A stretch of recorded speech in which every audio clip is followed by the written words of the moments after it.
Good morning, everyone. I want to welcome you to the Board of Supervisors regular meeting for March 18th. If you'll stand, and Supervisor Botello will lead us in the pledge. Ready, salute.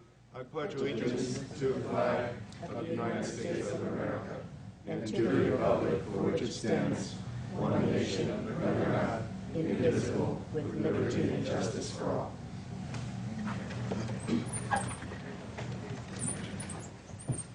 If I can have a motion to acknowledge certificate of posting. So moved. Second. I have a motion and a second. All those in favor? Aye. Passes 5-0. We'll move on to public comment. This is an opportunity to address the board on any items of interest not appearing on the agenda with a time limit of 3 minutes. Do we have any speaker scores? Yes, first speaker, Ed Tobin. Good morning. Ed Tobin with the Salinas Ramblers Motorcycle Club. I'd first like to thank the county and the county road department for the work they've done on Kalinga Road. We recently conducted a national off-road race in February. We had almost 400 contestants, and so it was really nice, for the people coming down to participate in our race, to have a road without potholes on it. So thank you very much, Steve, and to your crew.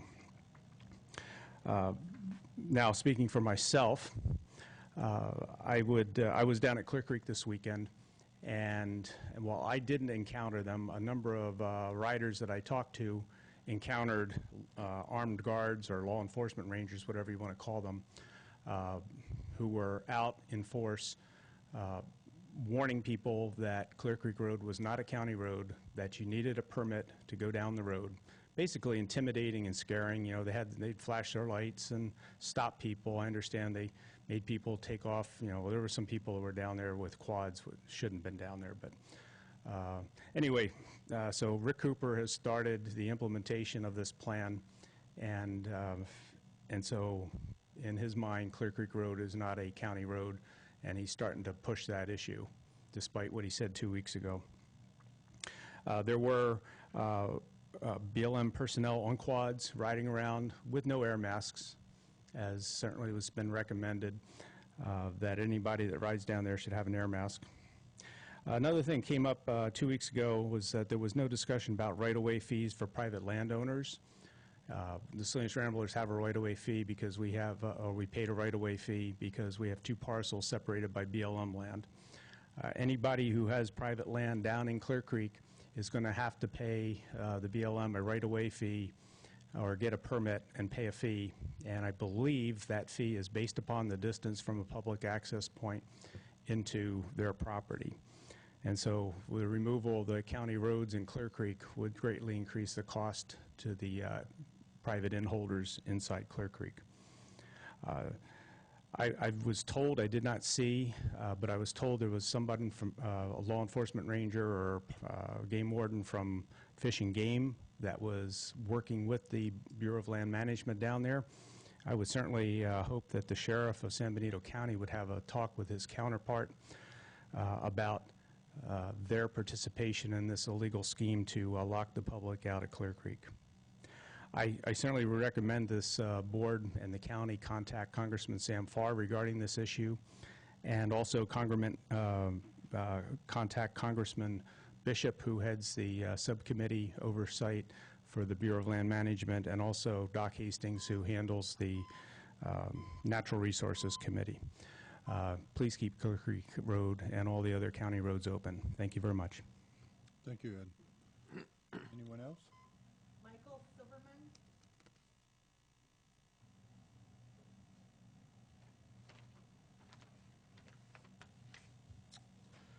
Morning.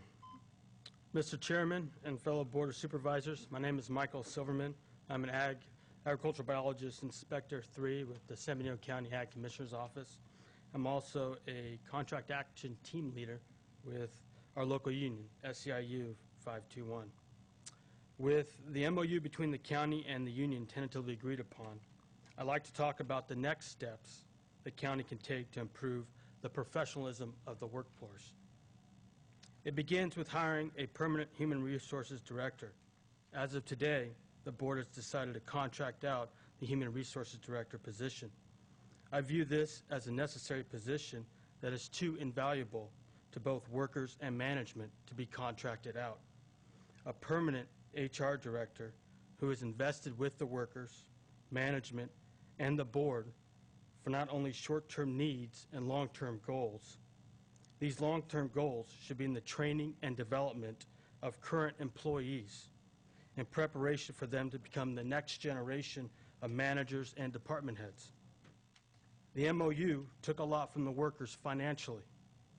It is time for the board to give back to the workers and invest in their professional development.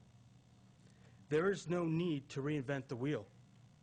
When I worked for my former employer, Kings County, they had a dynamic human resources director who was a resource for both employees and management. For employees, the human resources director created a series of brown bag lunches for workers on topics ranging from worksite security to a meet and greet with our local leaders and state senators. They also created a leadership academy that brought together workers from all the departments so they could learn about the county's budgeting process, how to write a board agenda item, identify individual leadership personalities, and discuss the current MOUs. Most importantly, the Leadership Academy allowed workers to meet with one another so they knew who to contact for answers to questions, and most importantly, who to talk to during an emergency. They also facilitated the mentoring of employees by pairing them up with another manager. This mentoring helped the worker focus on their career goals and offered the manager the ability to positively impact a worker's career development. For management, the human resources director was someone they could trust because they had the respect of the board, the CAO, and all the employees. I urge you to reinvest in the workers. Now is the time to do so, since the workers are suffering for a loss in pay, morale is low, and employees who are left need to feel like they are respected and that their work matters. Put the focus back on the workers. It begins with hiring a human resources director to lead the professional development of the workers. Thank you for your time this morning. Next speaker is Marvin Jones.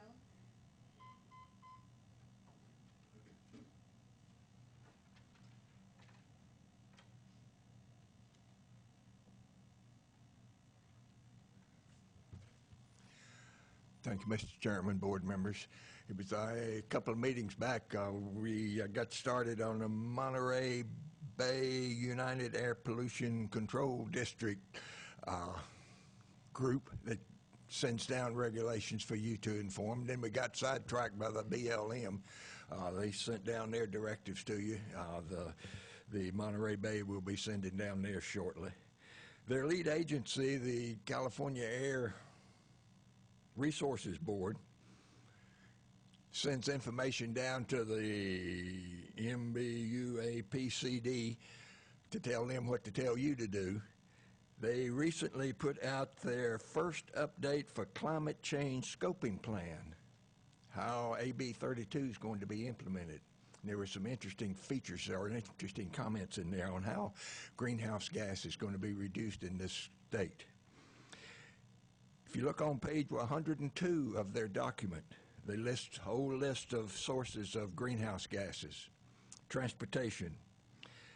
By 2020, not 2035, but just 6 years from now, we need to reduce 23 million metric tons of carbon dioxide from transportation sources. Now, the Monterey Bay Unified Air Pollution Control District says 1 million gallons of diesel fuel, not gasoline, but diesel fuel, and that's bad, will generate 10,000 metric tons of carbon dioxide. And I checked that out. That's pretty close. Not a bad number. 1 million gallons, 10,000 tons. Of course, you get 10,000 tons if you've got gasoline. You get 10,000 tons if you've got lax-degrade fuel oil or fuel oil. Anyway, that comes out to 2.3 billion gallons of gasoline, or diesel fuel again, excuse me, that we've got to be using less of by 2020. Another list they had on there, and this ought to get your attention, solid waste gases only have to be reduced 2 million metric tons. They got a little brazen in there. Back on page 78, they addressed landfills, which ought to get your attention. They said if the legislature doesn't act, they will do executive orders, or excuse me, regulations. Then the Air Resource Board, in concert with Cal Recycle, will initiate regulatory actions to prohibit/phase out landfilling of organic materials with the goal of requiring initial compliant actions in 2016, 2 years. Now, you recycle metals, don't put those in the landfill. Everything else, except maybe concrete and limestone, is organic. What's going to happen to your revenue source when you cannot bring in 400 tons a day of garbage from outside of the county? Wrap it up with that. That's going to impact you if you're going to have to close your landfill. They're even interested in the gases that come off if you had nothing else. The implication being that you're going to have to start collecting those as well. Brace yourself. There are more edicts coming down. Thank you, Marvin. Anyone else? Speaker is Reed Sanders. Good morning, Board. I'll make this brief. It's just a brief introduction. My name is Reed Sanders. I'm a longtime Hollister resident, and I'm here today on behalf of Senator Anthony Canella's office. I'm his new district representative, so just wanted to formally introduce myself. I may know a few of you, apart from our official duties being that we're all Hollister residents. And as a side token of that, I'm here to introduce a town hall on Senator Canella's behalf. He's holding a town hall in Salinas regarding the recent water woes and the worst, driest year on record. I'm going to hand these out to you to pass out. Salinas, March 27th at 5 p.m. If anyone's interested. Roundhouse discussion, the senator will be there. If there's anything else, I can be reached at the senator's office, 831-769-8040. I have some cards, but this is my second day, so they were just basically Bill Ritz's cards with my name written over. So if you're interested, feel free to stop me afterwards, and look forward to working with you all. Great. Thank you for your time.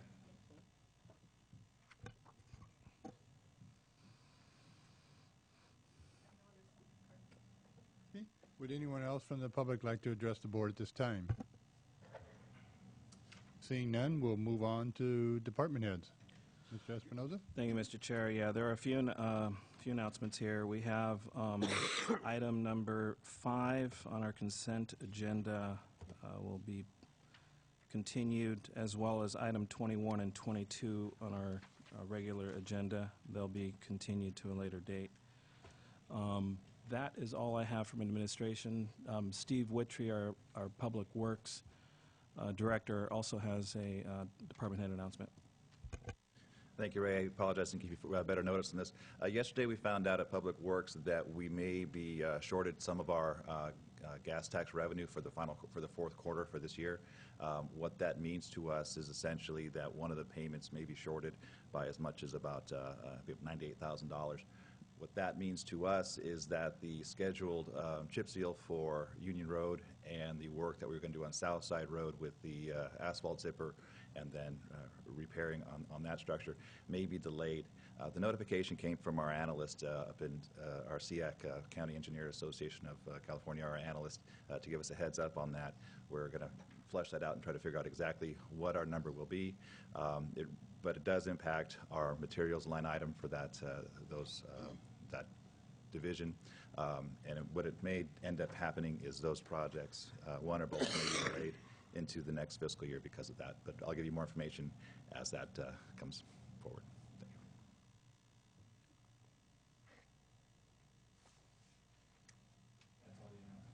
Thank you. That's all the announcements we have. Thank you, Mr. Espinoza. We'll move on to board announcements. Supervisor Rivas? None. Supervisor De La Cruz? None, Mr. Chair. Supervisor Beltello? No. Supervisor?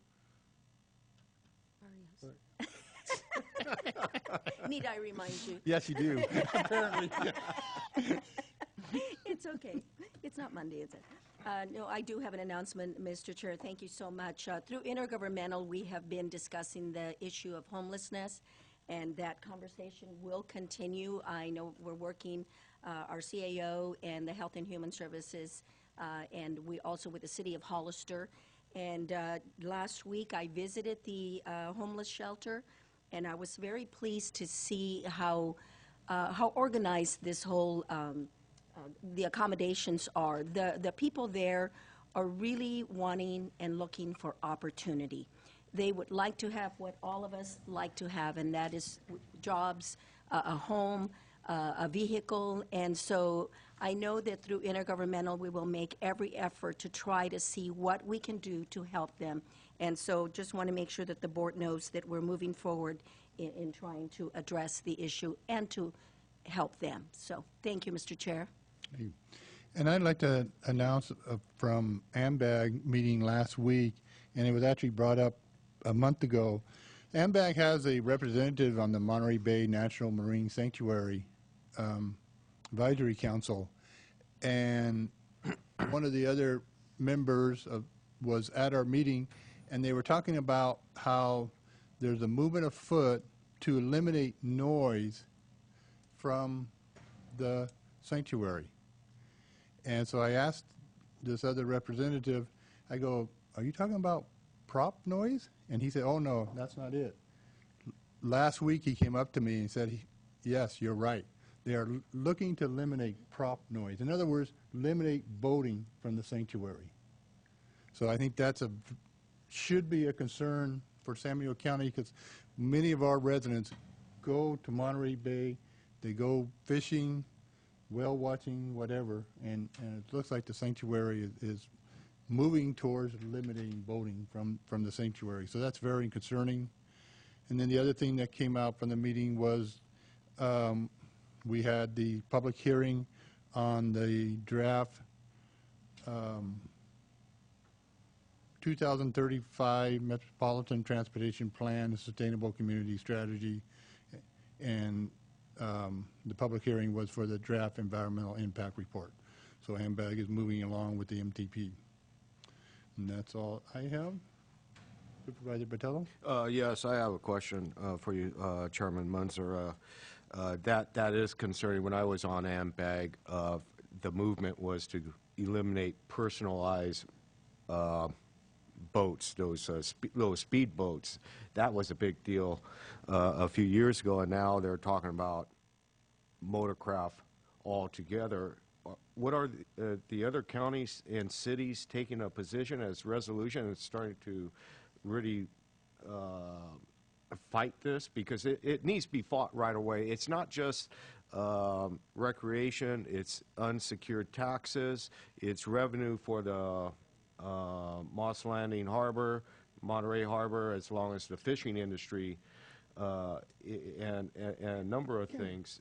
And there has to be a little bit more thought as far as the economic consequences of some of these new, proposed regulations. And I think the sooner, the local governments and jurisdictions get on it, maybe the more success they may have. I think you're absolutely right, and AMBAG is monitoring that at this time.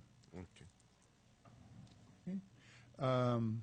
So we'll move on to consent agenda. The CAO has pulled number 5. Is there any other agenda item that the board would like to pull? Number 2.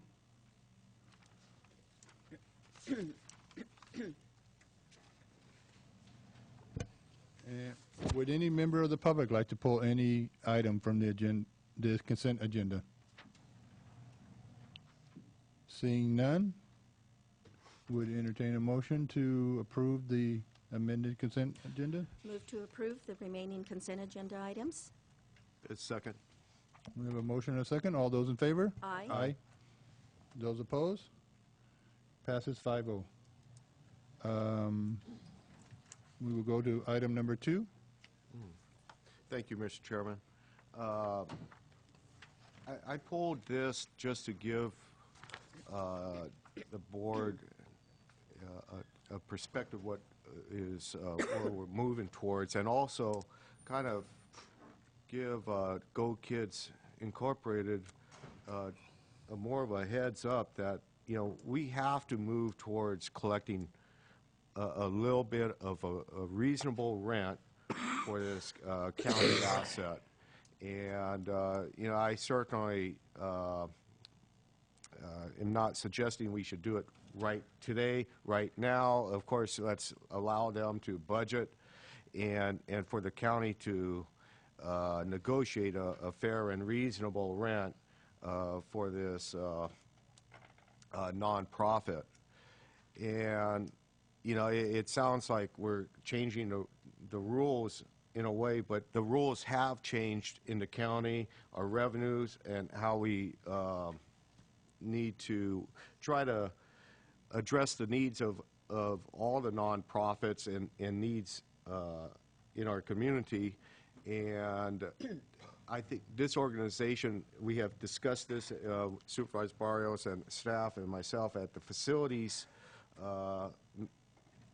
committee level, and certainly there's some other possibilities that we're working on as far as possible property exchanges and or moving towards a lease that's fair and equitable that could be utilized in the county. As we're, you know, reevaluating how we do business, as it was noted earlier during public comment, our employees certainly had to take a cut in their net pay, and we evaluated contracts, public defender, so forth, a number of areas to cut costs and stretch our county dollar a little bit further. We need to do this with an asset like this. So I hope that the board sets a deadline for itself as far as July 1st being the first month that we should be collecting some reasonable rent for that property. And you know, because we just can't continue to go on without addressing this. Thank you. Anyone else from the board? Anyone from the public would like to comment on this item? Seeing none, what's the wish of the board? I'll make a motion to, you know, approve the amended lease agreement for Go Kids Incorporated for the property on Fairview Road, extending the amended lease to expire on June 30th, 2014. Second? Okay, I have a motion and a second. All those in favor? Aye. Aye. Those opposed? Passes 5-0. We will now move to the public hearing. Mr. Espinoza? Thank you, Mr. Chair. Yes, this item is on our agenda. It's item number 10 on our agenda. We have our interim Planning Director, Byron Turner, here to open the public hearing and take any public comment on zone change ZC 13-177. That's 890 Buena Vista Road, and staff is recommending that the board continue the public hearing to a later date, April 15th at 9 a.m. We have Byron Turner here. Yes, thank you. This, as the CEO said, this project is a zone change on Buena Vista Road that is intended to facilitate construction of a 80 below market rate apartments, so affordable housing for the county. Because this was public noticed and we're not quite ready for the board to make a decision, we wanted to bring it to you anyway. Because it was public noticed, we have to open up the public hearing and see if there's any public comment. So staff recommends at this point that we open the public hearing, take public comment, and then continue the public hearing to the board meeting of April 15th, 2014. And at that point, we'll be ready for a full presentation and board decision. Mr. Chair, before we move on with this, I don't know if I have to recuse myself. I'll ask council. 3 years ago, I had interest in this property. I believe that it's only that once you pass the 2-year, I can participate in the decision on this. Is that correct? You no longer have any ownership interest in the No, property? I Does your do not. family have Not any as ownership of, interest in it? December 2011. Does your family have any ownership No, interest? we do not. I'm not sure about the 2-year limit, but I believe the bottom line is if you have no ownership interest, then you have no conflict. Okay, thank you, Mr. Chair. Any other questions of Byron at this time? Mr. Chair, I've been talking to Ray about this, and I think this is appropriate to talk about it. There are a lot of activities, or their activities are beginning to increase on the Buena Vista Road. We've been having a lot of accidents. We've been having a lot of drag racing, a lot of individual running fast through there. And then soon to be, we're going to open North Road extension behind Park Hill. A lot of constituents in that district have called me and sent me emails and talked to me at the shopping mall, at gas stations, and they're concerned because it is a runway for people to drive fast through there, and just anything can happen, especially when you have a school there. I talked to the applicants of this project, and they're on board. They really want to sit down and discuss options moving forward, how we can work together on making sure that safety is very important on that road.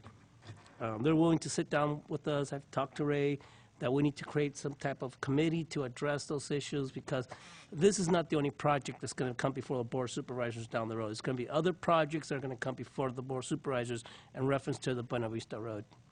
And so, unfortunately, this is the first one. We need to address it. We need to start talking. I'm not asking that every project pay for the entire cost of safety improvements. That's not fair. But I do believe that anyone who submits an application should pay some type of their fair share to address safeties.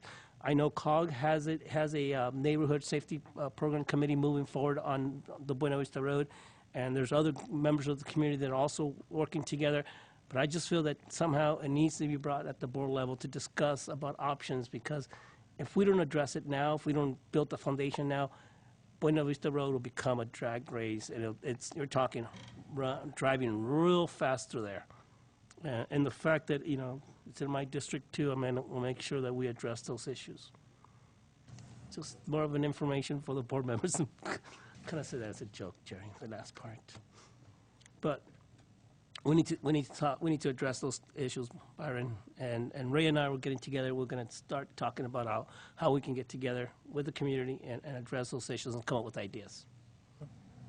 Thank you, Mr. Chair. Good to know. With that, I will open up the public hearing. Do we have any speakers' cards on this item? I don't. Would anyone like to address the board on this item during the public hearing at this time? See, if you will come up, and then will you fill out a speaker card when you're done and present it to the clerk? No, after you go up to the microphone right there. My name is Judy Rogers, and I live on Buena Vista Road, and I've lived here all my life. When talking to people that have moved in the area, they're newcomers, and everyone kind of wants to move into Hollister and then close the door behind them and then not have any new people come in. However, it doesn't work that way. It's a beautiful community. We have perfect weather. And this apartment complex, I think, is a good thing. But one thing that we all need to take into consideration is the children in the area. As it stands now, there's an apartment complex on the corner of Buena Vista. And those children have to walk to school, and they're accompanied by adults. They have to be. Nowadays, our environment has been created so that we have to walk our children to school. You don't see a child riding their bike to school. And even with those children being accompanied by adults, on the corner of West Side and Buena Vista, I can't tell you how many times that these children have almost been hit by a car. And the problem being is that the intersection is here. The cars that are commuting and taking the children to and from school go beyond the crosswalk so that they can see down the road. And then the kids go behind the car that's above the crosswalk, unseen to the oncoming cars that have dropped off their children and turning onto West Side from Buena Vista. And these kids are in harm's way. And something needs to be done, either to put in numerous stop signs. Jaime talks about drag racing. There was one time that a car was going so fast it went all the way up Park Hill and then overturned. And you need to look at their safety. I mean, it's a great thing. I don't think that anyone's going to oppose the building of the apartments, but just the children you have to think of, that they are in harm's way. And even, like I say, being accompanied by adults, they almost get hit by cars now. It's been so close that I don't even sit on my front porch at 8 o'clock in the morning to drink my coffee anymore because I don't want to see what happens. And that's a sad thing, because I should be more involved to say, look what's happening, but it's up to you to do that. And all of us, I guess. That's all I just wanted to say. And I know Jaime knows my concerns because we've talked before. That's it. Thank you. Thank you. We will definitely invite you, Ms. Rogers, to our meeting. Okay.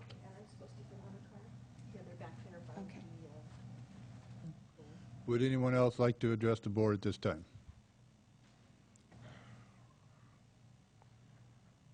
Steve Witry, Public Works. Just want to echo on Supervisor De La Cruz's efforts that the Council of Governments currently is going through a process where they are submitting a Safe Routes to School grant application for R.O. Hardin and Calaveras schools. They plan on having a public meeting. I don't have the date. I was just checking for a date. They don't have a date, but it's scheduled for late March or early April. We're going to get community input on the plan that they have prepared.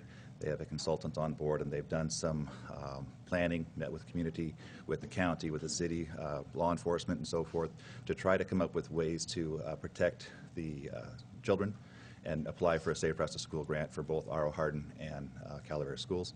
So I just want to put that out there to the Board of Supervisors. Once that date gets confirmed, I'll pass it on to all of you and to the public. Thank you. Thank you, Steve. Yeah, I guess.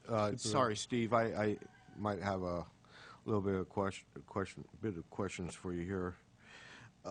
Yeah, I think Supervisor De La Cruz brings up a real valid concern about this project, and it's even without the project, we've talked about it a number of times at COG, and it does need to be resolved. And I haven't studied this project, and my familiarity is real low about, but traffic-wise, what sort of recommendations are going to be put in place for Buena Vista Road, not only around the development, but the arteries that are be servicing this? Really, it's a big development.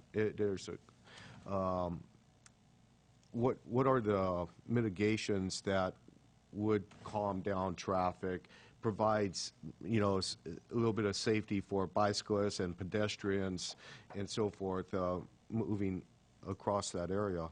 Right.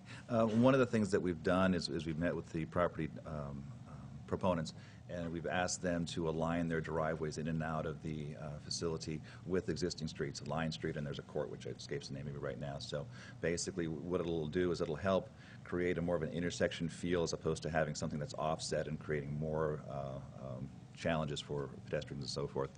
So that's one thing we've done from a design standpoint. As we look to the traffic study that was done for the facility. Essentially what it looks like is that in the future, as traffic develops, there will be the requirement for a stop sign as that warrant gets met. It's not anticipated at Westside Boulevard and Buena Vista. It's not anticipated at the outset of the project that it would be required, but as the project moves forward, that stop sign there would probably hit a warrant as the traffic continue to grow through there. Essentially, the traffic patterns that they were looking at would be for those folks who go to school and so forth, and then also use Westside Boulevard and travel up 4th Street. One of the things that's been pointed out is that a lot of traffic does take a shortcut if you will, to the 156 by going up Buena Vista, and that's the area that is under concern that Supervisor De La Cruz was talking about, where there's some speeding issues. In terms of the actual impacts and things like that, they will be providing funding and some right-of-way for the funding through the traffic impact fees and right-of-way for the West Side Boulevard, not West Side, I apologize, the Buena Vista Road expansion.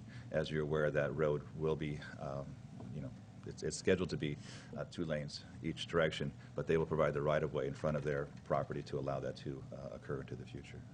Yeah, because we do have a need for affordable housing in our community. This is something that's addressing that, but we also have to accommodate some of these impacts, whether it's a cheapest or if it's another type of for-profit developer. And hopefully we're working closely with the city to coordinate efforts as well in their sphere of influence to provide adequate sidewalks and bike ways and so forth. And one other thing, just as struck me as well, is the project will have full frontage improvements on that side of the street. On the north side of the street, as you can recall, in that area, there are really not a whole lot of what you would call frontage improvements, sidewalks and so forth. Those will be provided with the project as well to at least help that portion in front of the project. I have a question, Mr. Chair. Yes. Thank you. Steve, are there crosswalks there pretty well marked? I know that we every year make an effort before school starts that in the fall that we do make sure that those are repainted. And I know that a lot of neighborhoods are going into the lighted walkways. That's what we're planning to do, or the city's planning to do across here, across the courthouse. So that may be an idea that may be warranted, that we make sure that the children are safe with that kind of safety. Yeah, that's a great idea, and we actually do that. We work with the city of Hollister in terms of making sure that the striping, they actually stripe those intersections on Buena Vista, and actually Central Expressway and West Side Boulevard is Central and West Side is the one with a lot of stop signs and a lot of traffic as well. That's always a concern for us. One of the things that if you haven't had a chance, I can forward it to all of you, is the application, and it actually is a study for this Safe Across the School process that we're doing a grant. And one of the things that they're looking to do is narrowing the intersections by having little pop-outs. Would actually assist, studies have found that they will assist in slowing the traffic down, and they will try to make more of a readily identifiable crosswalk for the students and for people who are walking through that area. Going off memory, I don't have it in my head. I know that that's planned for Central and West Side Boulevard. I believe it's also planned, that kind of treatment is planned at West Side and Buena Vista, although I'm not sure about that one. I am positive that it's at Central and West Side, but I'm not sure about Buena Vista. I need to double check that. Thank you. Thank you, Mr. Chair. Mr. Chair, everyone here is really putting a good effort, and I appreciate, especially on behalf of District Number 5. I think that we need to go one step further, and I think that we need to create more of a 60,000-foot view of addressing this issue, because we got the kids, we got the drivers, and we got activities such as development that are going to occur in that area. And then, which I pursue myself, we got the senior citizens who will be walking to that area. With all those key stakeholders in this community area, develop a game plan that can sustain, time, and also allowed applicants to meet those needs. Because if we allowed piecemeal to be developed in that street, we're going to have a lot of conflicted points within one project versus another. And yes, there's going to be right-of-ways issues, there's going to be ingress, egress that automatically a project will need to do. But if we have a template already in place that this is the vision of Buena Vista Road in terms of safety for our kids in our community, then every applicant that submits an application to build something there, or to do a recreation park, or to do other stuff, will know that right off the bat that they have to comply with these requirements. And I think that's part of the better way to go out, because I've talked to Judy. I've talked to a lot of members of my community a lot. Every year I talk to them, and every year they tell me, check out this kid almost got run over. Check out that stuff almost happened. And it's usually in the morning when they drop off the kids, and in the afternoon when the kids are picked up. And then the last is when a lot of the commuters are coming from Gilroy and Salinas, going to that road to go through their houses through other ways. We see it every day, so I think the best way is to move forward. We got the right people in place. We got Lisa and Cog. We got you got Byron, and we got members of the community who want to participate. And I think it's time that we move forward and develop some type of template in which other applicants can submit their application based on those. Thank you, Mr. Chair. Anybody else from the public like to comment on this at this Oh, time? and then Robbie too.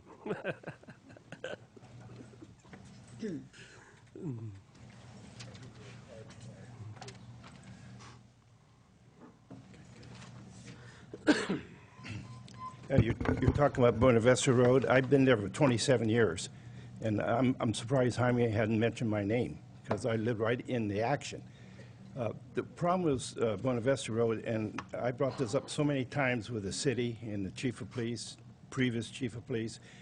The center of that road, on the south side, it's city. On the right side is county, right down the center of it. Now, Steve, where do you go? In the back of you, Am I correct on that? Yes. Okay, that's a problem. And when that road was the worst road in the city of Hollister. It took me 2 years to get the city and the county to pave that road. It used to be chuck holes 2-3 feet deep on that road, as you remember, right? So with Jaime's help and mine, we got the road repaired. But yeah, there is. Judy's right. Like I say, I see it every day. I'm right in the center of it. I see the kids walking across, and there's no crosswalks. People will park on the right side and get the kids and let them run across the street to the school. You go out there and you'd be surprised, lucky some of these kids hadn't got run over. But yeah, they did paint some crosswalks and stuff for the school just recently on the Anthony. That's what I want to say. I just want to say, yeah, there's something that you got to address that, mitigate the problems before, like Jaime says, before it really gets, and your point's well taken too. That's all I got to say. Thank you, Robbie. Sounds like this is a great project for the Intergovernment Committee. Yeah. True. Anyone else from the public? Seeing none, we will continue this public hearing until April 15th. We'll move on to the regular agenda. Mr. Espinoza? Thank you, Mr. Chair. Excuse me, Mr. Chair, continue it to a date and time certain, so 9 o'clock in the morning. Oh, I'm sorry. Okay, 9 o'clock in the morning, April 15th. Thank you, Mr. Chair. Yes, we're on our regular agenda, item number 11 this morning, and this particular item has been brought to your board. We're currently at a state of great change when it comes to technology within our county. Almost all of the offices that we have in our county rely on technology for mandates and getting the job done. Today we've added VMware virtualization, we've added internal cloud computing, we have GIS installed now, so we've been definitely moving forward in the right direction when it comes to technology. We're currently in the middle of an ERP rollout, which is pretty significant on an application level, working with all the departments. So it's really imperative, I think, that over the next few years that we have some oversight from a board level, looking forward to funding, as well as making sure that we're moving forward in the right direction within the department. So that's why this particular item's on the agenda. Is there any questions from a member of the board? No, I guess I would like to get a little more specifics. The members of the ad hoc committee will be looking at what exactly, Ray? I really want to make sure that what we're doing is, I know everything that we do will be worthwhile, but that we really are serving in a capacity that we will make a difference in the decisions that are being made. I know for myself, I'm not a technology savvy person. Right. Maybe the rest of us are, but At what capacity? Well, and I think that's part of it. That's the reason why I think it's important that the board is part of this, at least a few people, and then they can disseminate that to the rest of the board, is having a better understanding of what technology is moving forward and what it can do for the departments. I think that's extremely important, that the board understands and has buy-in with the technology moving forward. The other aspect of it is just funding. It's something that the board has to be aware of moving forward, that technology, it does cost money. Everyone has cell phones. We have to spend $50, $60, $100, $150, $200 in some cases for families a month. We have to start looking at that and ways to save, actually, but I think it's important that the board understands that it's not cheap, but we have to do it right. But I think it's important that the board's involved. So those are just So two. our involvement then is twofold then, that we're in the trenches to understand the whole technology, world, which is great, and then also to see what it entails to be able to bring this into this county and make recommendations for future decisions. So, okay, I'm good. Thank you. Thank you, Mr. Chair. Anyone else from the board? I just, Mr. Chair, I think it's a good idea. It's a hands-on committee more per se. It allows, whoever, Mr. Chair, your point is, to be up to date in terms of technology, the words, and actually, if sometimes the board feels more comfortable when the board member is actually part of the decision-making process at the administration level. So I do appreciate, Ray, that you're actually letting some of our board members go into your arena and discuss these issues. Usually it's the other way around, so it's a good opportunity. It is. Would anybody from the public like to address this item? Seeing none, I will bring it back to the board, and at this time, I'd like to recommend that Supervisor Dela Cruz and myself would serve as the ad hoc committee. That's okay with the rest of the board? Sounds good to me. Okay.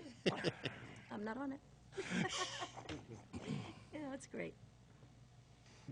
With that, we'll move on to the next item. Thank you. Espinoza? Thank you, Mr. Chair. Yes, this item number 12 on our agenda, and approximately 8 months ago, both the county and SEIU started negotiations. Today, what we're coming to your board is with an agreement. It has been a long road, hard, difficult road at times, and but we definitely are thankful. I'm wanted to thank the negotiating team from SEIU, all the employees too for their concessions, and also the county's negotiating team for all the work, the long hours that all of us really have put in to reaching an agreement. Today, what we've done is invited Danya Torres Wong here. She's our lead negotiator for the county to give a quick summary of the MOU to the board, and as well as just events as well leading up to where we're at today with the agreement. So thank you, Danya, for coming. Good morning, members of the board. Thank you for having me here this morning. The item before you today is to adopt the new collective bargaining agreement between the County of San Benito and SEIU Local 521. In particular, what we are asking the board to consider is approving the attached resolution, approving the collective bargaining agreement between the two parties. Additionally, we're asking for your authority to authorize the county administrative officer and the city auditor to take the necessary administrative actions appropriate to effectuate the purpose and intent of the MOU, including signing the MOU. What you have in your packet is the MOU signed by SEIU representatives, and so normally the county negotiating team doesn't sign until after the board has given its approval. Additionally, we were asking the board to authorize the county administrator or his designee to make any technical edits as later identified. And so those are the actions before you today.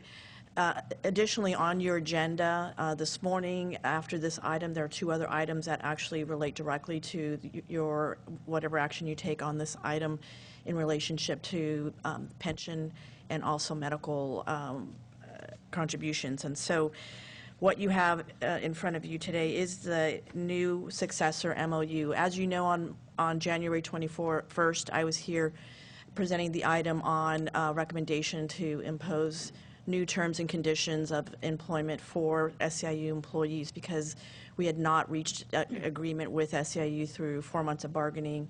We did go through mediation, as you know, and did have a tentative agreement which was not ratified. And subsequent to that, there was a fact-finding hearing that the whole process took about 3 months. And with that, we came to you on the 21st to impose new terms and agreements. What this agreement today is, and it's actually a contract, because remember when I was here on the 21st, the board asked me, what does this mean and what are the next steps? We couldn't impose a contract because we didn't have one at that time, so we imposed new terms and conditions. But we did say that the parties had an obligation upon request of either to meet, again, to negotiate a successor contract at the request of either party before June 30th of this year, which did occur in early February. This agreement that's before you today, the term, it goes till September 30th, 2015. The terms are virtually identical to the tentative agreement that the parties had reached in mediation, except for the following changes. So I'm just going to go through the following changes since you've been briefed fully about what all the terms are. In particular, on the pension pickup, as you will recall, in the tentative agreement last year, the employees were going to pick up 5% of the employees' portion of pension upon execution of the contract, and then the additional 2% in October of 2014. Since we didn't get that agreement, what you imposed was 7% pickup of the employee share immediately the pay period following January 21st. With this tentative agreement, what this does is the employees will pick up 5% of the employee share, but the additional 2% that was going to be picked up in October is actually moving forward 5 months. So they'll pick up the additional 2 in May of this year as opposed to October of this year. Now, that's changing, moving up 5 months, because as you know, in the imposition, we also imposed a 1.5% salary decrease to make up the difference of the savings we would have gotten had we had gotten the contract on time. So because 5 months has passed since the contract expired, then what we had asked SEIU, and they agreed and ratified as part of the successor, was to move it up 5 months. So basically, the parties came together on those 2 points, which were the main sticking points. On the health, that's the other change from the imposition, is that we are coming with you today with a slight increases in some cases to the county's contribution to medical, but it's consistent with the medical increases that the board had approved earlier last year as part of the tentative agreement. So that's a slight change that the interim HR director will be talking to you about in the next item. And other than that, the other provisions regarding sick leave conversion payout is same. The provisions regarding the elimination of the G-step for new employees are consistent with the tentative agreements. So with that, we would recommend your approval of this item and the attached resolution with the provisions provided therein. Are there any questions from the board? Okay, seeing none, are there any questions from any member of the public? Okay, we'll bring it back to the board. What's the wishes of the board? I'll make a motion to adopt resolution 2014-19. 2014-19 approving the collective bargaining agreement between the County of San Bernardino and SEIU, and authorize the county administrative officer, county auditor, take necessary administrative actions appropriate, effectuate the purpose and intent of this action, including signing the final MOU agreement, and authorize the county administrator and his or her designee to make the technical edits as later identified. Second. There's a motion and a second. Any further questions? All those in favor? Aye. Aye. Those opposed? Passes 5-0. Thank you. Thank you, Danya. Espinoza? Yes, we're at our next item. As Danya mentioned a few minutes ago, that this item that she just discussed has some items that we have to address with that. So we have Georgia Cochran, she's our interim HR director, here to discuss with you the employee contribution changes as well as even the county. So we have Georgia here to talk about that. Thanks, Georgia. Okay, good morning, Supervisors. Georgia Cochran.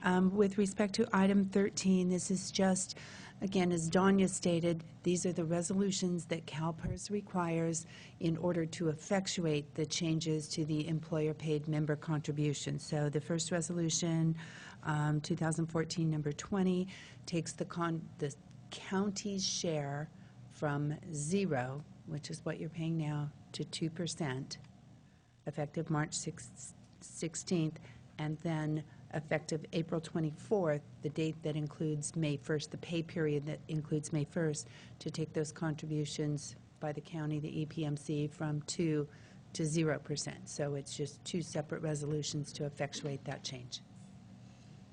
Are there any Questions? questions of the board? Supervisor De La Yeah, Cruz. I thought my understanding was that 5% and then 2% on October 1st of 2014. As, Danya, you want to address that? I think there's a little confusion there, but Danya will address that. Okay, so what we negotiated with SEIU for the contract that you just approved was moving that 2% in October of 2014 to May, because that was in exchange for the county dropping the 1.5% salary increase. So when I said earlier, and I'm sorry if I wasn't clear, that got moved up 5 months because we, dropped the 1.5. Okay, got So, Okay. Mr. Chair? Mr. Espinoza? So for clarity, right now, the employees are paying the full 7. So we're subtracting 2 so they can get to the 5. Right. That's ultimately where we're at. Anyone else from the board? Just a comment, Mr. Chair, that this, I know negotiations are never easy. It's a long process, but it's very encouraging to see that we do have some resolution and that we're moving forward. So I want to thank staff. I know there was a lot of work with the representatives from SEIU and staff and you, Danya, and your organization. So thank you. This is really, really good. Yeah. Anyone from the public like to address this item? Seeing none, what's the wishes of the board? I'll make a motion, Mr. Chair, that we adopt the Resolution 2014-20 for employer-paid member contributions for miscellaneous employees represented by SEIU Local 521, increasing employer payment from 0 to 2% effective March 16, 2014, and then adopt Resolution 2014-21 for employer-paid member contributions for miscellaneous employees represented by SEIU Local 521, reducing employer payment from 2% to 0% effective April 27, 2014. Second. Okay, I have a motion and a second. All those in favor? Aye. Aye. Those opposed? Passes 5-0. Okay, Mr. Espinoza? Yeah, the next item is a carryover as well. We're going to be discussing with you the healthcare side of things with regards to the MOU agreement with the SEIU. So we have Georgia again. Okay, there's a lot of words here, but it's trying to give you the background of where we've come and what we need to do. But basically, the action before you today is to approve the resolution to effectuate the new health care rates for retirees and active employees. As you know, we held a status quo, and as part of the agreement, SEIU proposed to move some of the rates, some increased, some decreased, and there was essentially no change to the county cost. So those rates are different than what are currently in effect. The second piece, just for your information, is to know that this resolution does not change the vesting schedule that you adopted for employees who were hired between January 1st, 2010 and September 30th of 2013. That will hold, the parties are going to meet and confer as part of that agreement to look at the different options for that. The other piece of the SEIU MOU that had to do with healthcare is employees who were hired on or after October 1st of 2013 would have the PEMCA minimum contribution for health care in their retirement. Now, there are some administrative steps to effectuate all the technicalities of what the language that is contained in the MOU. And the county will be moving forward to take those administrative actions, and you may see things come back before you. But in the meantime, we need to approve a resolution to adopt the rates for the current retirees and those retirees who may retire between now and who were eligible under basically the Tier 1 that you had. So that's really the action requested here and recommended, is to approve the resolution. Are there any questions? Are there any questions from the member of the public on this item? Okay, seeing none, what's the wishes of the board?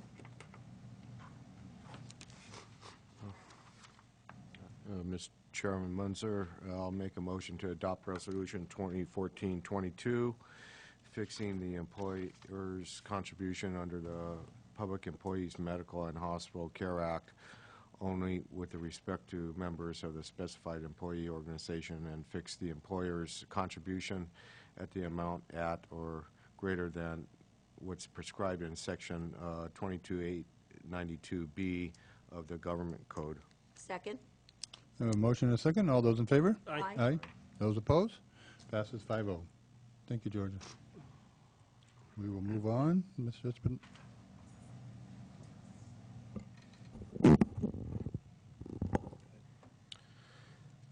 Yes, thank you, Mr. Chair. This is agenda item number 15 on today's agenda. This is a resolution that has been drafted at the request of Supervisor Botello for the board's consideration. I think at this point I'll just defer to Supervisor Botello, but if there's any specific questions on the resolution, please feel free to ask me.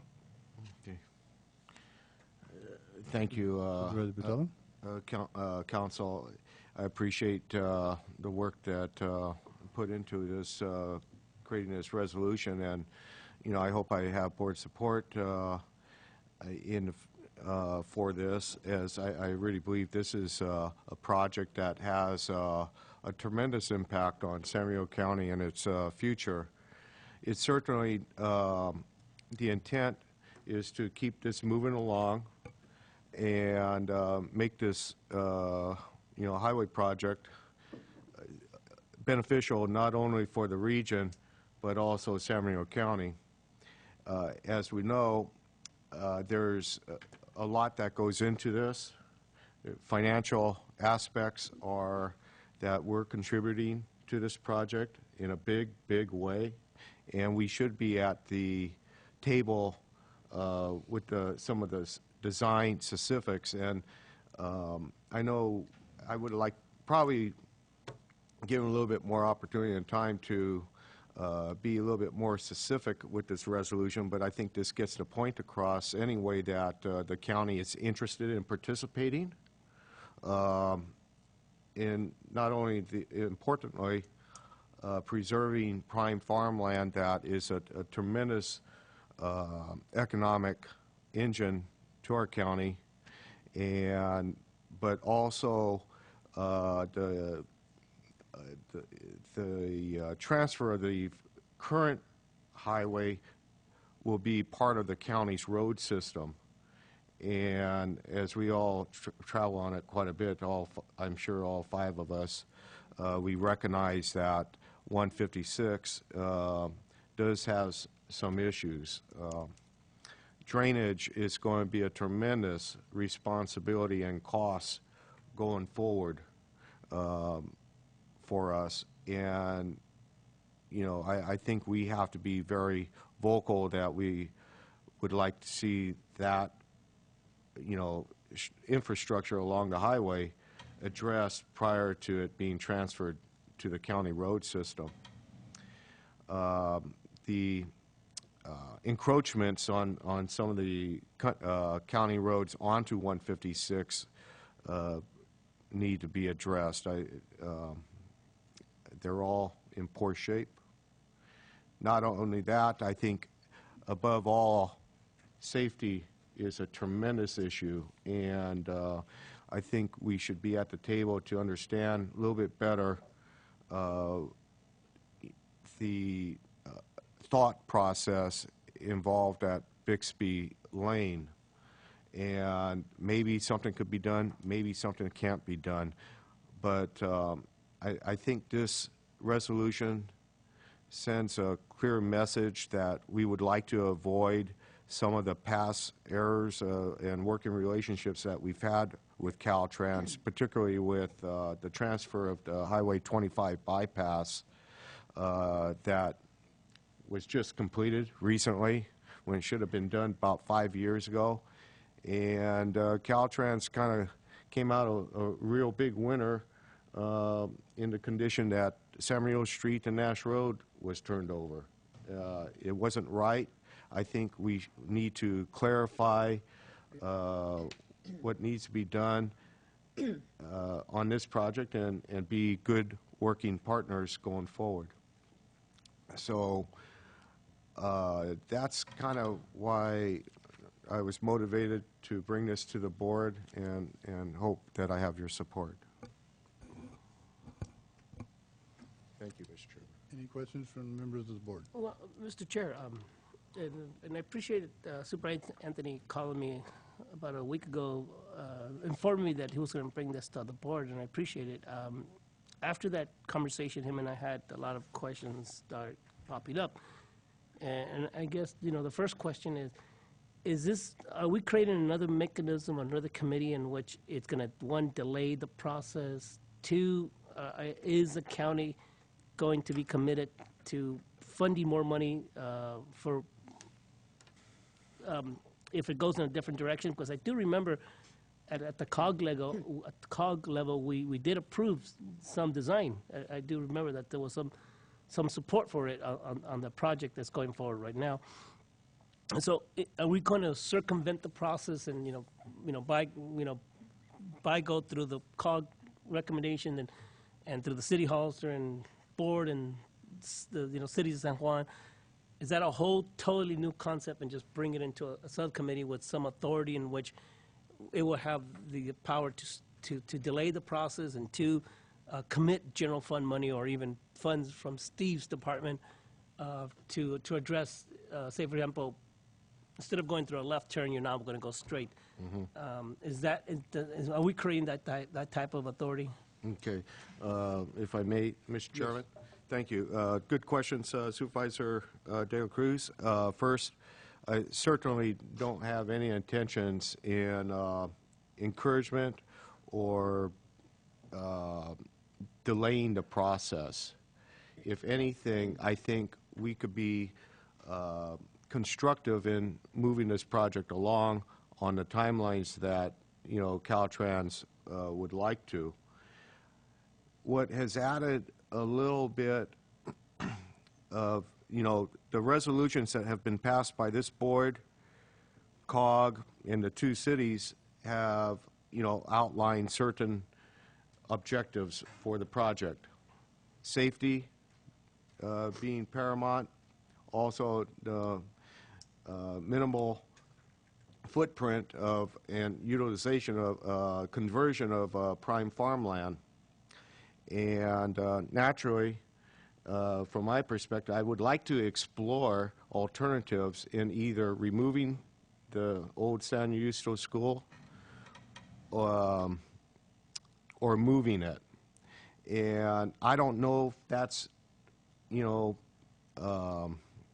possible, but without setting up this committee, it can't be explored.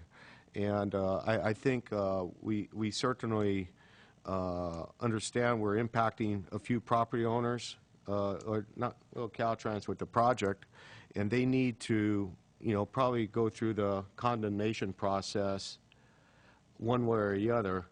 And so I would like to see us, encourage, maybe addressing the school, taking a minimal footprint on prime farmland and not fighting those landowners, and moving this project along.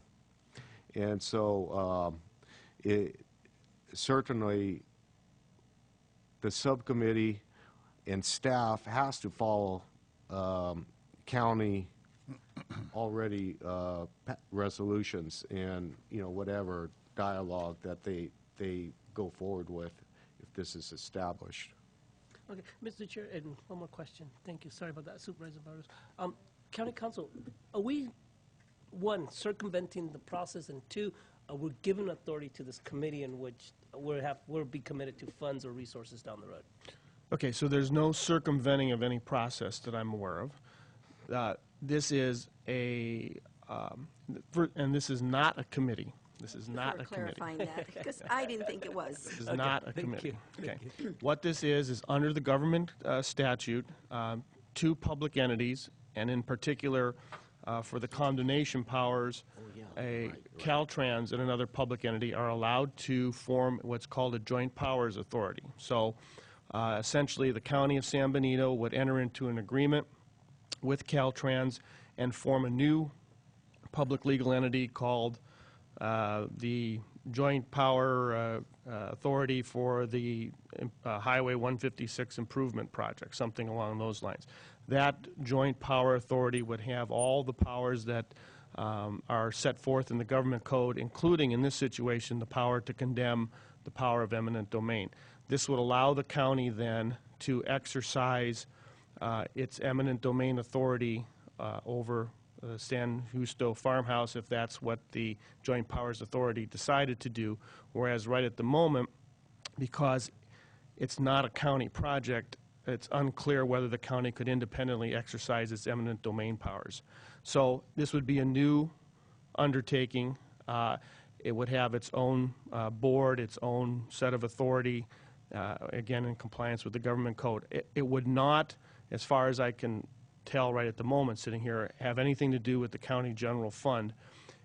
If, however, there were monies that needed to be expended, that would still come back in front of the board for board approval. So I don't think the board needs to be concerned at this point about general fund monies being tapped somehow by this public authority. Yeah, that's a good clarification, and I certainly not going to look for general fund money for this effort. It would have to be monies that are made available through other sources. Okay, go ahead. Okay, Supervisor Rivas? So a couple of my concerns are in reading the agenda item and the resolution is the words, you know, that we're going to request of Caltrans and if Caltrans is willing to enter into this agreement.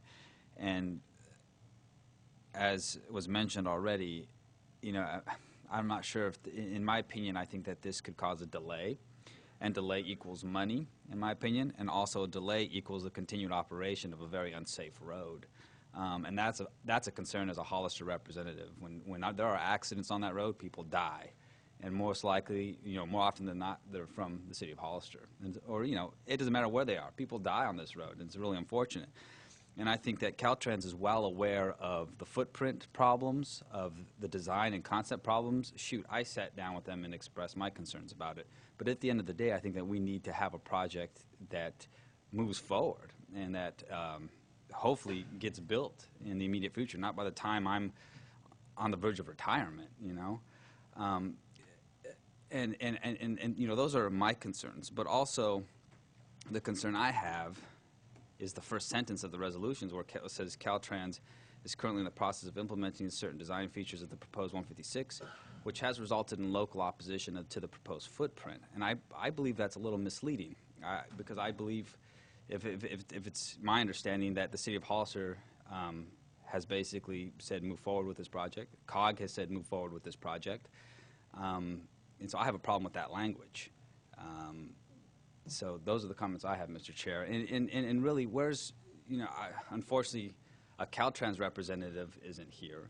I'd like to know where they're at with this whole thing. You know, so you know, those are some of the questions I have and some of the concerns I have. So thank you, Mr. Chair. Thank you. Supervisor Barrios? Yeah, thank you, Mr. Chair. I don't think this is driven by Caltrans. This is driven by San Benito County, and I hope that it is, because I think really what this is doing is really going to work the opposite of the concern that Supervisor Rivas has, is that I think this is going to help it move faster, because we will be involved in the process. They will kind of get our blessing on how we want this to move forward. There will be less amount of holdup, so to speak, and we can move the project forward more expeditiously. And so I really see this as a benefit to us. So I will support it with that being said. Thank you, Mr. Chair. And I too like to be on the record that I am supportive of this, in that it is an attempt to save ag land and reduce the footprint of the project. With that, I will open it up to the public. Is there anybody from the public that would like to comment on this item? Seeing none, what's the wishes of the board? I'll make a motion to approve Resolution 2014-23. I second that. There's a motion and a second. All those in favor? Aye. Aye. Those opposed? No. No. Passes 3-2. We will move on to next item. Yeah, thank you, Mr. Chair. We're on item number 16 on our regular agenda, and we have Marcy Morrow here from our EMS department to present to you an AED in our facility here in administration. So, Marcy. Good morning, Mr. Chair, Board of Supervisors. Thank you so much for this opportunity to place an AED for public access in the lobby of this building. Our agency is committed to saving lives, and by using an AED and starting CPR immediately, we can make a huge difference between life and death. You may not know this, but San Benito County was the very first AED save in California. So we have a claim to fame. We're on the map, and we're doing good work out there. Our EMS agency is completely committed to teaching CPR and AED use. Last year alone, we taught over 279 people. That includes a lot of county employees. We're also involved in the hands-only CPR instruction and taught at many community events that were within the county fair, the farmers market, and health fairs, a lot of Girl Scouts. So we're out there making things happen, and we really appreciate you giving us the opportunity to save more lives. If you'd like to learn more about CPR, we're thrilled to teach you. You could also go online to the American Heart Association or the American Red Cross and find out where there is a class nearby. Thanks. Thank you, Marcy. Are there any questions for Supervisor Berry? Just a comment. Marcy, thank you so much. Something like this is only as good as the training that people have received, but it looks like you have really made an effort to make sure that administration in this building is trained. I think we probably need to make a commitment to be a part of that training so that we too can help. So maybe we can arrange for that to happen in the near future. Absolutely. And one of the great things about an AED is it's very simple to operate.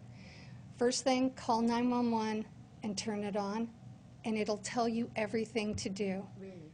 Also, because of our dispatch center at Santa Cruz Regional 911, we have pre-arrival instructions through the dispatchers. They can help coach you through any type of event, including a cardiac arrest. Thank you. Thank you. Mr. Chair, now, my understanding, this also has it might be a dumb question, but this also has a potential to put a heart rhythm back on regular sinus rhythm, right? Well, that would be ideal. We can't guarantee, but it does have the ability to reset your heart. It shocks it, reboots it, so that when we start CPR again, we can get that natural rhythm going. Can we see a demonstration? Supervisor Batella would like to demonstrate. Well, Supervisor De La Cruz, you would be the one giving me the heart attack. Oh, all right. We are here and we are ready. We're good. We're good. We're good. We're good. I'm happy that it's actually here. But trust me, it's something that we don't see it, but when the time comes and we see it, we're going to be happy that it's here. Thank you for bringing it to our administration building. Thank you. Anybody from the public like to address this item? Seeing none, I believe this, do we actually have to do a motion, or we just accept it? We just accept it. Thank you, Marcy. Sure, thank With that, you. I'd like to call a 10-minute break. And we'll Almost all done. No.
Mr. Espinoza. We'll move on to item 17.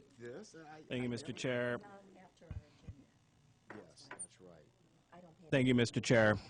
We're on item number 17 on our agenda, and today we have Lynn Mello here to discuss with your board our new interim health officer. As most of you know, our health officer, Dr. Alvaro Garza, left the county, and we have a hole to fill, so we have Lynn here to talk to you about that. So thank you, Lynn.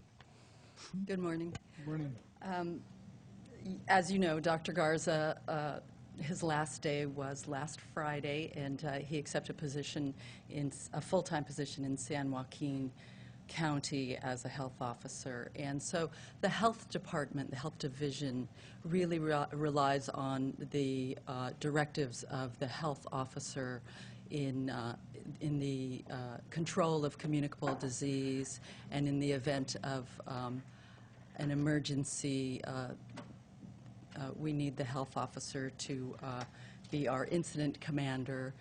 And we also rely on the health officer for the authorization of birth and death certificates.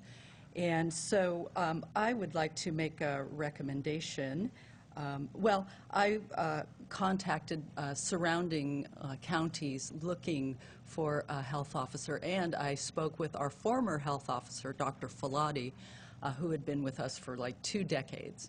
And she recommended Dr. Lubell. And he has a very long CV and comes to us with a plethora of experience, and I'll let him speak to that. But I would like to make a recommendation that you adopt the resolution to appoint Dr. Lubell as our interim health officer until we can recruit and appoint a permanent health officer for our health division. And I'd like to introduce Dr. Lubell, just to give you a taste. Mr. Chairman, members of the board, it's a pleasure to be here today. I've worked on the fringes of your county in the past, in Santa Cruz, Santa Clara, San Francisco. I've been a consultant to Sonoma County, and I've run county health departments in Brooklyn, New York, and Bergen County, New Jersey. I've been active in the Health Officers Association of California and the California Conference of Local Health Officers. I've served as a hospital director, and I've been a past president of the State Medical Board. And I'm here to help you in this interim period, and my first job is really to help you find a qualified health officer for your community to help protect the populace during this interim period. I'm available to any of you 24/7 by phone to help with any county health-related problems. And I see you have a very dedicated and loyal staff here, and it'll be my pleasure to help them out and to keep things running during this interim period. I had the pleasure of being Liz Falati's preceptor many years ago, and I know that she was an inspirational person around, and Dr. Garza did a great job, and so I hope you have great luck in finding somebody, and that's going to be my job, to work with your Human Relations Director and find somebody for you. Thank you very much. I appreciate the opportunity. Supervisor Patello? Yes, welcome, Doctor, and we're certainly pleased that somebody of your expertise and knowledge and experience will come and help us out through this period of time. And if there's anything that we can do, please feel free to give us a call as well. Thank you very much.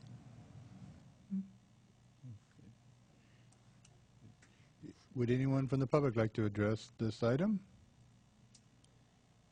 Seeing none, I'll bring it back to the board. With the pleasure of the board.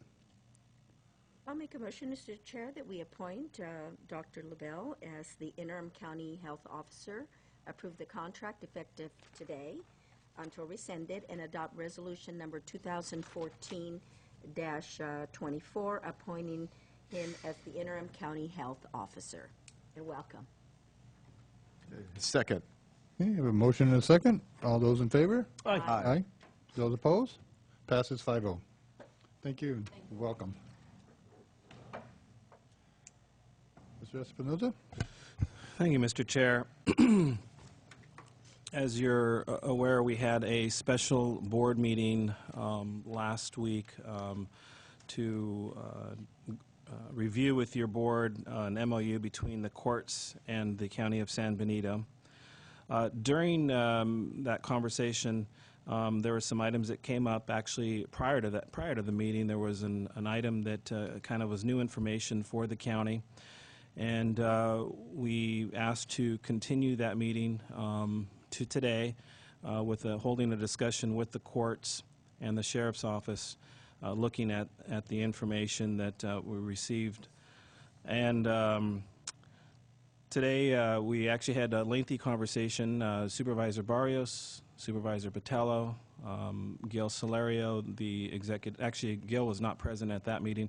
It was Judge Sanders, Darren Thompson, our sheriff, and Don Bradley and County Council was present at the meeting, and we did go over some recommendations. And so, if you look to page 463 in your packet and 464, that would be page 51B 1 and 2. That would be in your packet. Those are the three changes that were discussed and, in essence, approved verbally. I'm not sure if we have a written approval yet from the courts, but we do have a verbal agreement. Item B, the parties shall meet on or before December 1st, 2014 to discuss and negotiate the following. 1 would be the terms and conditions of a new MOU. Item number 2, any modifications necessary to the MOU as a result of any action taken by the state of California regarding court security funding, security staffing levels, or any other action taken by the state that may affect the terms and conditions of this MOU or any new MOU. And number 3, within 5.1b, is the termination of this MOU to the extent allowed by the law. So those are the 3 things that were discussed in the meeting. And, you know, it's our recommendation that your board move forward with approving this MOU. The courts have kindly given us the $100,000 to add security within the courthouse. The courthouse has opened this last week, actually started, or this week, that just started, I guess, operations yesterday, March 17th. So, you know, that's what I have to present to your board. I want to thank everybody, all the parties, you know, meeting. And I don't know if Supervisor Botello or Supervisor Barrios have anything added or to add to that. I do, Mr. Chair, if I could. Actually, before I turn it over to you, I was out walking this weekend, and I had several people asking when was the courthouse going to be open, and I told them it was going to be open 9 o'clock Monday morning. And for those watching on the TV, I just want to say I'm sitting here looking at the cars parked across the street in the new parking lot. I've watched people walking back and forth, and the courthouse is definitely open and functioning as it should be. So with that, I'll turn it to Supervisor Barrios. Yeah, thank you so much, Mr. Chair. It was really nice that we were able to we had some questions, we had some concerns with the new information we got at the last meeting, and we did meet with them. It was a very last-minute meeting, but they accommodated us, and we made sure that we had a lot of conversation going, and you know, pretty much negotiated some things. And what we ended up with is we made it more date-specific. We were able to put into the memorandum of understanding a date specific that we would meet prior to December 1st so that we could discuss and we could renegotiate or negotiate. And so I think with that being said, we work together, and this is a very good way of moving forward. So thank you, Mr. Chair. Supervisor Botello? Yeah, and, you know, it's important to note that, you know, I believe the courts understand where the county is with its situation with its revenues as far as trying to fund additional security. The sheriff understands it, and it was never any sort of adversarial type of negotiations, rather than how can we work together and make this work. And then we are still all committed to resolving this long-term, and that's still part of this process. We're not done, and we certainly have bridged a period of time right now, but everybody remains committed to work with the state to address this problem that is not only a San Bernardino County problem, but other counties as well. Anybody from the public like to address this item? Seeing none, I just have one additional comment. I want to echo what was said. We really appreciate the courts working with us. Gil, you're sitting back there. We do want to let you know we do appreciate it. And as Supervisor Patello said, it wasn't coming from an adversarial situation. It was just trying to make sure we did everything correct, and took an extra week to make sure we did do everything correct. And I feel we got a good MOU here. With that, what's the pleasure of the board? I will make a motion, Mr. Chair, to approve per staff recommendation. Second. I have a motion and a second. All those in favor? Aye. Aye. Those opposed? Passes 5-0. Once again, thank you, Gil. Mr. Espinoza? Yeah, Mr. Chair, we're on item number 19 on today's agenda. I was just asked if we can go ahead and continue this item. There are some items within the contracts that we need to look at from a mandate perspective, and we want to make sure that we actually do this correctly with the resolution. So we're going to go ahead and ask for a continuance at a later date on this particular topic. Okay, thank you. And we'll move on, unless there's any questions of the board, we'll move on to item 20.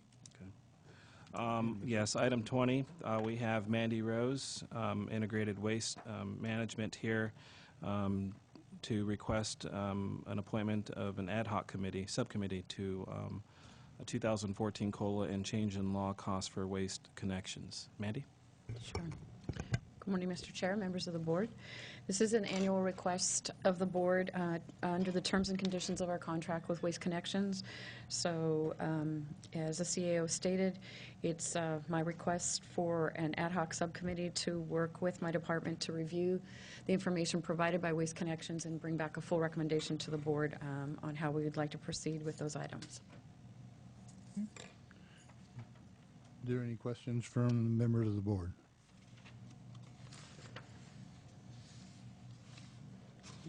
Seeing none, are there any questions from the members of the public?